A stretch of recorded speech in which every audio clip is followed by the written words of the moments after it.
Hirilah ni. Mai pokon je Honda Astur ni. Alah bagus samparino. Tak tahu betul-betul yang dilan.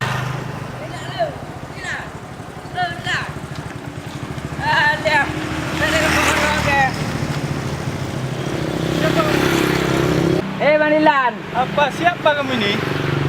Oh, manyo anjir batat. Indonesia lang panjar. Alah, aku peruh-peruh lagi budai. Bro Dilan. Dilan. Siapa Dilan? Saya Dahlan. Dahlan. Si Dilan, Ron. Anda apa kau kerja Astur namanya? Aku Dahlan, Le. Hai. Sombong sekali Bang Dilan ni sudah jadi artis. Saya enggak turai lagi. Artis pula. Alah, siapa? Mau ke mana Manilan? Manilan. Manilan. Apa orang ni gila-gila kau? Gila. Aduh, Bang Dilan nyo. Kau dah lagu. Anjir, kau dah.